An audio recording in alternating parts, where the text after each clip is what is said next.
Welcome to the final video of our 5-day Reading Comprehension Crash Course. I hope you found the series helpful without being overwhelming. I understand that sometimes it can be challenging to translate these ideas and strategies into practical real-world applications.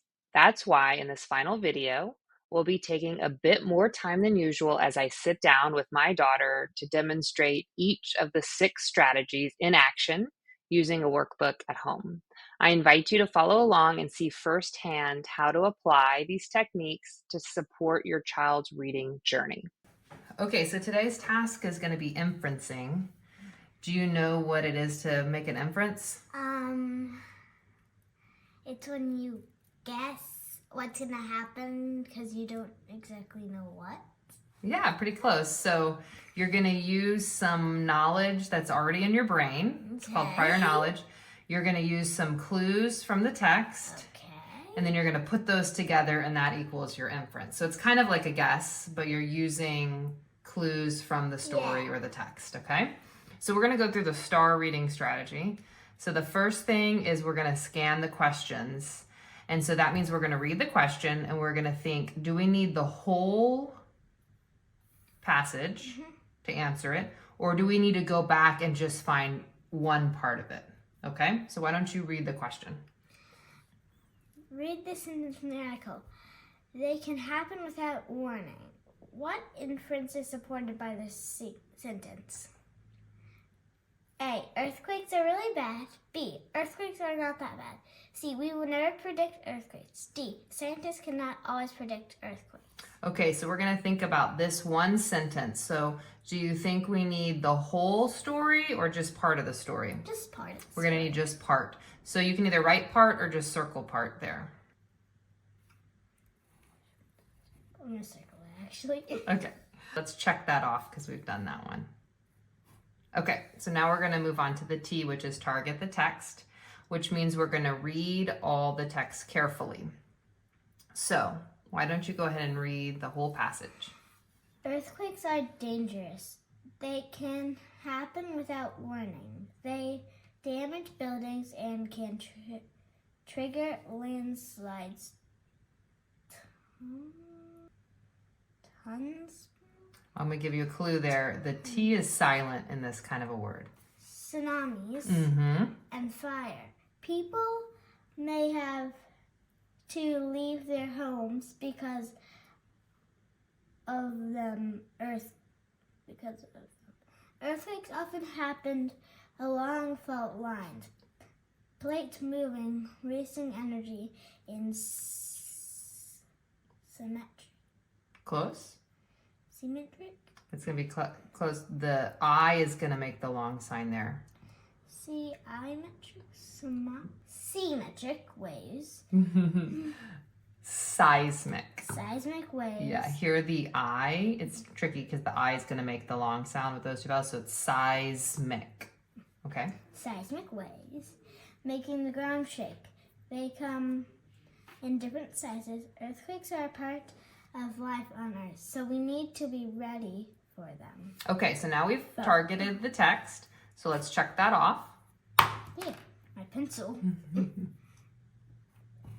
All right, the next part is to actively reread the text. So here it's giving you a clue that this is a nonfiction text. Do you know what nonfiction means? It means it is not fantasy. Yeah, it's not fantasy. Fantasy means it's not fake. It's real life. It's real life. So this is real about earthquakes.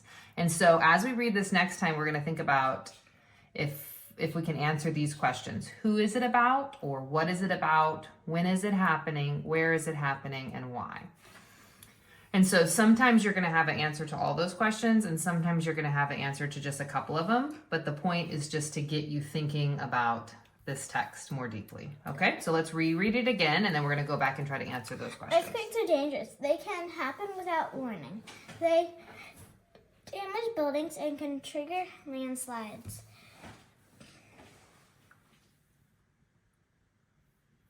Tsunamis and fires. People may have to leave their homes because of them. The earthquakes often happen along fault lines.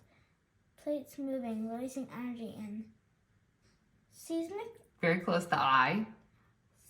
seismic waves, making the ground shake. They come in different sizes. Earthquakes are part of life on Earth, so we need to be ready for them. Okay, so let's think about these questions. Is there a who that we're talking about in this story? No. So that one we're just going to leave blank, or you can cross it off. That's fine. Is there a what? What are we talking about here? Earthquakes. Earthquakes. So let's write that down.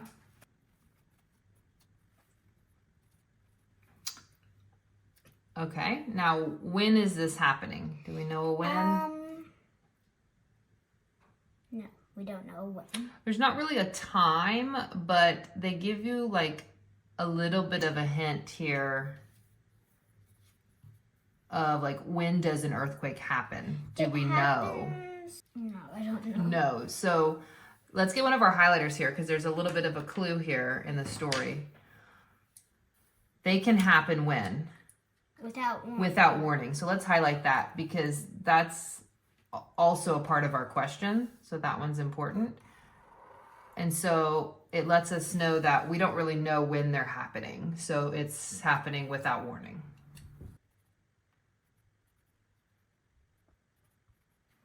Okay. Now where is this? Where do earthquakes happen? Anywhere! Not just anywhere. Why don't you get a different color highlighter, and let's look back and think. They give you a little bit of a clue. They give you a little bit of a clue of where earthquakes happen. Along fault lines? So let's highlight that. Okay, so fault lines, that's where they're happening. Okay. Now, last question is, why do they happen? I don't know. Okay, let's get a different color highlighter, and let's look back into the story or the passage here. So, like, why is kind of like what's causing it a little bit. Plates moving, releasing energy in some seismic waves. Remember, that's the one with the eye. Seismic waves? Seismic. Seismic waves. So the clue here is plates moving. moving. Plates moving. Releasing energy. So we can probably just write down plates moving, and that would be enough information. Okay, so now we can check off our A, because we've reread and we have a deeper understanding of the text now. We know it's about earthquakes. We know they happen without warning along fault lines because the plates are moving. Now we're going to move on to the R. And we're going to respond to the question. So let's reread our question again here so we can try to answer it. Read this sentence from the article. They can happen without warning. What inference is supported by the sentence? A. Earthquakes are really bad. B. Earthquakes are not that bad. C. We will never predict earthquakes. D. Scientists cannot always predict earthquakes. Okay, so let's go through each one and decide if we think it's a possible answer or not. So let's look at A. It's possible. So earthquakes are really bad. That is possible. So why don't you put a little Check mark with question. a green. Sometimes I like to put like a little question mark if I'm unsure. Okay, B. Earthquakes are not that bad. No. Yeah, there's clues over here that tell us they're bad, right? No. Okay, what about C? We will never predict earthquakes. Maybe. I don't think so. Yeah, you're right. Whenever they use words like never or always, who knows, maybe one day they come up with a system to predict it. So it's really hard to say never. Right now, it's very hard to predict, but it doesn't mean that never. All right, so let's keep going. Scientists cannot always predict earthquakes. Maybe. Okay, so now we need to try to decide, based on this sentence, which of these inferences... They can happen without warning. I'm not highlighting it yet. I don't know why I want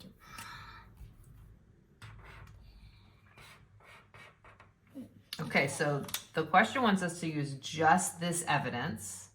So we're going to think about what we already know about earthquakes, this piece of evidence, And which of these inferences can we come to? Which conclusion can we draw based on this evidence? D. D. And why do you say D? Because scientists cannot always predict earthquakes, but they can predict earthquakes eventually.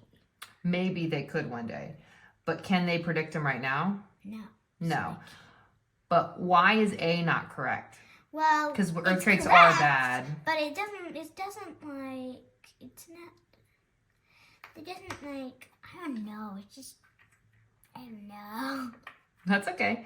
So earthquakes are really bad. Yeah. Well, we do see that they are bad, right? Because they damage buildings, Yeah. they trigger all these things. That's bad.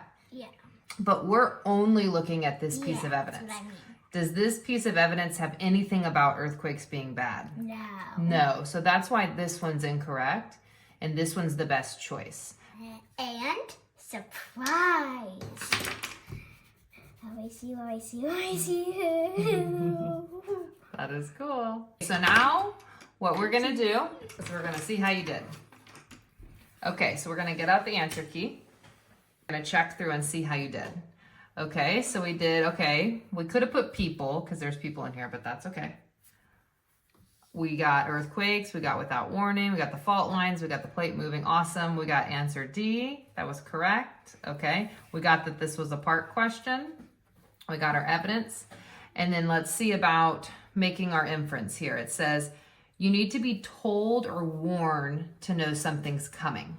Okay, so that's what to predict is, right? So without warning, we need to be told or warned. We have the clue. They can happen without warning.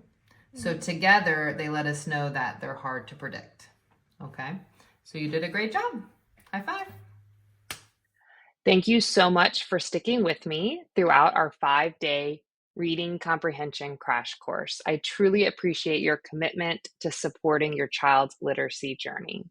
Remember, my Reading Comprehension Workbook is a valuable resource that can guide you step by step as you work to help your child enhance their reading skills at home. I'm confident that together we can make a significant difference in their learning journey. Keep up the excellent work, and let's continue to empower our children to thrive in reading and beyond.